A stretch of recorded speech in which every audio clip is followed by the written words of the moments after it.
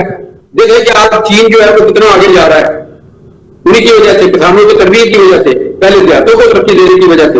تو آج پاکستان کا واحد مسئلہ بنیادی ایک تو یہ ہے کہ آپ ہیومن ریسورس کی طرف جائیں. خدا کے واسطے یہ جو بے روزگاروں کی فوج ہے یہ آپ کو جینے نہیں دے گی، ان کو ہنر دو تاکہ یہ کوئی آمدنی کا ذریعہ بنا سکیں. اچھا آپ نظام بدلنے کی بات کرتے ہیں، ہر نظام جو ہے وہ یہاں پہ آزمایا گیا ہے اور وہ نظام یہاں پہ فیل ہوا کیونکہ عوام کی سوچ نہیں بدلی. کیا آپ سمجھتے نہیں ہیں عوام سوچ بدلیں گے تو نظام بھی بدلے گا اور ملک جو ہے وہ ایک صحیح سمت کی طرف گامزن ہوگا؟ یہ ہے کہ میں نے تو علامہ اقبال مفکر ہیں، فلاسفر ہیں، حکیم الامت ہیں، مفسر قرآن ہیں، پاکستان کا خواب دیکھنے والے ہیں، ساری دنیا کے جو لوگ ہیں ان کو مانتے ہیں، ان کی فکر و دانش کو فلسفے میں کہہ رہا ہوں کہ ان کا یہ فتویٰ صحیح ہوا ہے کہ جب تک نظام نہیں بدلو گے لوگوں کی سوچیں بھی نہیں بدلیں گی، سماج بھی نہیں بدلے گا، مسائل بڑھتے جائیں گے، مشکلات بڑھتی جائیں گی. بدلو. اور پارلیمانی نظام ہاتھ جوڑ رہا ہے آپ کے سامنے، 25 کروڑ عوام کے سامنے ہاتھ جوڑ رہا ہے کہ خدا کے واسطے میں ناکام ہو چکا ہوں، مجھے بدل دو. پاکستان ہاتھ جوڑ رہا ہے آپ کے پاس. پاکستان کہہ رہا ہے خدا کے واسطے اس نظام کو بدلو، اس ملک میں صدارتی نظام نافذ کرو اور صدر جو ہے براہ راست عوام اس کو منتخب کریں، اس کے بعد صوبوں کی تعداد بڑھائیں. شرط ہے لازمی، صدارتی نظام کی لازمی شرط صوبوں کی تعداد بڑھائیں اور اس کی لازمی شرط یہ ہے کہ لوکل گورنمنٹ کو بااختیار بنائیں. سارے ملکوں نے ایک بھی ملک ایسا نہیں لوکل گورنمنٹ کو مضبوط نہ کیا اور ترقی کی ہو، چاہے وہ چین ہو، سنگاپور ہو، ملائیشیا ہو، امریکہ ہو، کینیڈا ہو، برطانیہ ہو. سارے ملک کو چلتے ہیں لوکل باڈیز کے اوپر، مقامی حکومتوں کے اوپر. جب تک آپ لوکل گورنمنٹ کو مضبوط نہیں بنائیں گے، بااختیار نہیں بنائیں گے، آپ کے مسائل حل نہیں ہو سکتے. یہ جو طوفان آتے ہیں، بارشوں میں لوگ مر جاتے ہیں اس لیے کہ ان کو مقامی حکومتیں آپ نہیں دیتے. یہ این ڈی ایم میں جو ہے آپ ادارے بنا دیتے ہیں کرپشن کے، ہر جگہ کرپشن ہو رہی ہے. قائد اعظم نے آپ کو 11 اگست 1947 کو خبردار کر دیا تھا کہ یہ رشوت ستانی اور کرپشن زہر ہے. آج یہ زہر سارے ملک میں پھیل چکا ہے، سارے جسم میں، پاکستان کے جسم میں پھیل چکا ہے. کرپشن کی سزا موت دو. یہ کرپشن کو، بے انصافی کو ختم کرنے کے لیے احتساب کرنا پڑے گا. احتساب کے نام پر آج تک تو انتقامی سیاست ہی ہوتی آئی ہے، حکومتیں بدلتی ہیں، دولت واپس نہیں آئی. نظامی صاحب، لوٹی ہوئی دولت واپس نہیں آئی اور اس ملک کا قرضہ نہیں اترا. دولت لوٹی واپس آئے گی تو قرض اترے گا اور یہ خود انحصاری کی طرف آئے گا. آپ اس لیے دیکھیں جی، بات یہ ہے کہ 200-300 خاندان ہیں بار بار الیکٹ ہو کے آ رہے ہیں. جی جی صوبائی اسمبلی میں بھی وہ جا رہے ہیں, قومی اسمبلی میں بھی وہ جا رہے ہیں, اور سینٹ میں بھی وہ جا رہے ہیں. 200 خاندان ہیں, ان کے جو بچے ہیں وہ عدالتوں میں بیٹھے ہیں, ان کے بچے بیوروکریسی میں بیٹھے ہیں, ان کے بچے فوج میں بیٹھے ہیں جرنیل بن کے. تو خدا کے واسطے جب تک عوام جو ہیں وہ منظم نہیں ہوں گے, عوامی انقلاب کے ذریعے یہ ملک جو ہے نا اس کا نظام بدل سکتا ہے, اور کوئی راستہ نہیں ہے. اور عوامی انقلاب ممکن ہے اگر بشرطے کہ ہم 12 کروڑ عوام جو ہے نا ان کے پاس جائیں, ان کو منظم کریں قومی ایجنڈے کے اوپر, ان کے مسائل کے حوالے سے, اصلاحات کے حوالے سے. سر یہ چیز تو عوامی لیڈرشپ سے آتی ہے. اس ملک میں تو عوامی لیڈر ہے ہی کوئی نہیں اب, تو کیسے عوام نکلے گی؟ عوام تو کٹ کھا کھا کے جو ہے وہ ادھوری ہو گئی ہے. اس کا جواب یہ ہے کہ بنگلہ دیش میں کوئی لیڈر نہیں تھا, انہوں نے جو نوجوانوں نے پلٹ کے رکھ دیا, اکھاڑ کے رکھ دیا اس کو, سینا واجد کو. کوئی لیڈر نہیں تھا, نوجوان تھے. آزاد کشمیر میں دیکھیں کوئی لیڈر نہیں تھا. آزاد کشمیر کے لوگوں نے کہا کہ ہمیں یہ ریٹ منظور نہیں ہے, تو سارے باہر نکل آئے. یوٹیلیٹری دیکھنے پڑے اسٹیبلشمنٹ کو بھی, حکومت کو بھی. عوام کی طاقت کو آپ پہچانتے نہیں ہے نا, یہ لوگ نہیں پہچانتے. عوام کی طاقت بہت بڑی ہے. نوجوان تو سمندر کی طرح نکلے گے باہر اگر یہ بہا کے لے جائیں گے, مگر یہاں پر اشرافیہ سے مقابلہ ہو رہا ہے. آج اگر اپوزیشن جماعت جو لڑ رہی ہے اس میں اشرافیہ ہے ساری, چاہے وہ عمران خان کے ساتھ ہے, چاہے وہ آصف زرداری کے ساتھ ہے, میاں نواز شریف کے ساتھ ہے.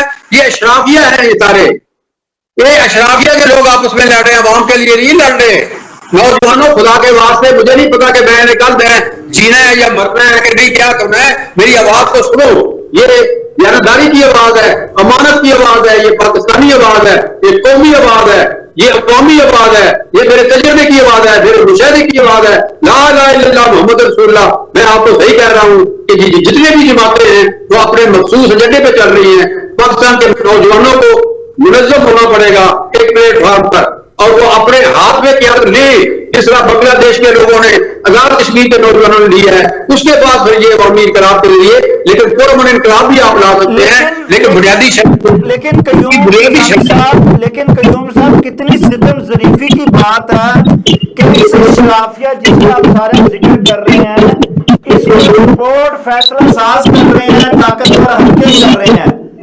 کیا آپ سمجھتے نہیں ہیں طاقتور حلقوں کو بھی اپنے رویے میں تبدیلی لانی چاہیے؟ میں تو یہ سوچتا ہوں کہ دیکھیں اور کچھ نہیں کر سکتے تو قومی حکومت ہی بنا لو 3 سال کے لیے. یہ طاقت کے ادارے ہیں وہ قومی حکومت بنا لیں. اگر آپ نے اس طرح کا نظام چلانا ہے اس سے بہتر ہے قومی حکومت بنا لیں. یہ ختم کر دیں 3 سال کے لیے اسمبلیاں, اربوں روپے خرچ ہو رہے ہیں ان کے اوپر. کبھی حساب تو لگائیں ان اسمبلیوں کے جو ہمارے عوام کے مسائل حل نہیں کر رہی, ان پہ اربوں روپے خرچ ہو رہے ہیں. اور خدا کے واسطے تو 3 سال کی قومی حکومت بنا کے اصلاحات کرے پہلے ملک کے اندر. پولیس اصلاحات کرے, ڈیموکریسی میں اصلاحات کرے, عدلیہ میں اصلاحات کرے, سیاسی نظام میں اصلاحات کرے, معاشی نظام میں اصلاحات کرے, اور پھر اس کے بعد الیکشن کرائے. تو بس یہی بات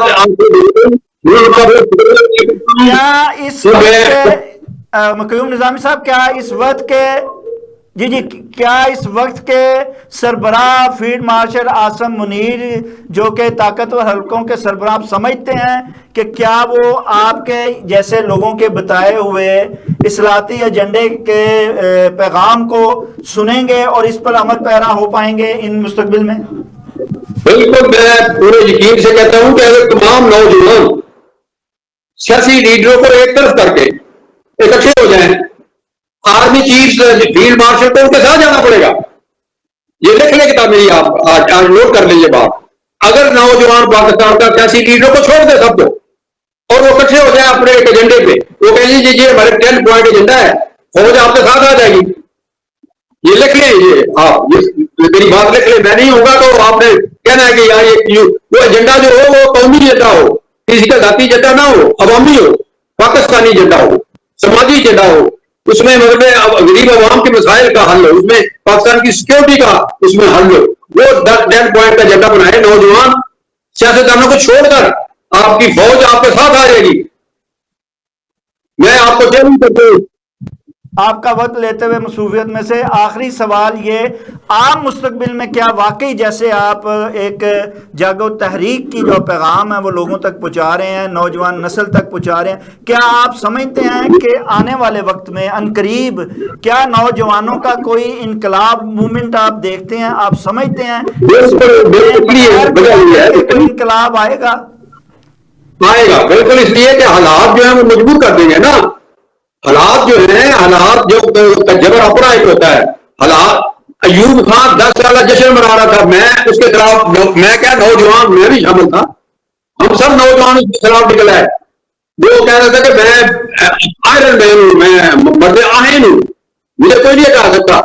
پلٹ کے رکھ دیا نوجوانوں نے، پاکستان کے نوجوانوں نے، اس کو جانا پڑا گھر. ٹھیک ہے نا جی، مسئلے موجود ہیں. اس لیے میں سمجھتا ہوں کہ لوگ جب مایوس ہو جائیں گے ہر طرف سے، تو نوجوان جو ہیں وہ اکٹھے ہو گئے اور اپنی اجتماعی قیادت بنائیں گے. 20 نوجوان پاکستان کے لیڈ کریں گے. اجتماعی قیادت، شخصی نہیں، شخصیت پرستی کو ختم کرنا پڑے گا. اجتماعی قیادت کی طرف، مشاورت کی طرف آنا پڑے گا. پاکستان کے 20 نوجوان چاہیے جو محب الوطن ہوں، اہل ہوں، لیڈرشپ کوالٹیز رکھتے ہوں، وہ ایک ایجنڈا دیں اور ایک لیڈر 1 سال کے لیے چنے اپنا، جمہوری اقدار کی طرف واپس آئیں. جس طرح قائد اعظم نے تحریک چلائی تھی آئینی اور جمہوری جدوجہد کے ذریعے، اور انہوں نے مخالفت کی تھی کانگریس کی کہ وہ نظامتی تحریک چلاتے ہیں. ان کا بنیادی کلام گاندھی سے یہی تھا. وہ کہتے تھے کہ وہ انتہا پسندی کی طرف لے جا رہا ہے لوگوں کو، تشدد پسندی کی طرف لے جا رہا ہے. انہوں نے پرامن تحریک چلائی، قائد اعظم نے آئینی اور جمہوری، اور کامیاب ہوئے، ملک بنا کے دکھا دیا. دنیا کے نقشے میں نیا ملک آ گیا. آپ کا بہت شکریہ، بڑی مہربانی. اگر میری بات نہ بہت شکریہ، بڑی مہربانی. ناظرین، قیوم نظامی اس کا کہنا بالکل بجا ہے کہ اس وقت جو حالات ہیں وہ انتہائی نازک مرحلے میں ہیں. عوام جو ہے وہ انتہائی مایوسی کا شکار ہے. عوام جن کی طرف دیکھ رہے ہیں ان کو بھی عوام کی طرف دیکھنا چاہیے، عوام کی نبض پر ہاتھ رکھنا چاہیے. اب عوام کیا چاہتے ہیں اس پر عمل کرنا چاہیے. اگر اس پر عمل نہ کیا گیا اور اس وقت کی نزاکت کا احساس نہ کیا گیا اور عوام کی پلس کو نہ سمجھا گیا تو حالات اس سے بھی درنگو ہو سکتے ہیں اور ایک انقلاب کی شکل جو ہے وہ اختیار کر سکتے ہیں. اور انقلاب جو ہے اس کے لیے ضروری نہیں کہ قیادت ہو، بغیر قیادت بھی نوجوان جو ہیں وہ نکل کر ایک دفعہ اکٹھے انقلاب برپا کر سکتے ہیں، جو کہ آنے والے وقت میں جو ہے وہ نکلتا ہوا دکھائی دے رہی ہے. ناظرین، اس کے ساتھ ہی پروگرام کا وقت ختم ہوا چاہتا ہے. اپنے میزبان شاہ ندیم احمد کو اجازت دیجیے. آپ کا ہمارا ہم سب کا اللہ نگہبان.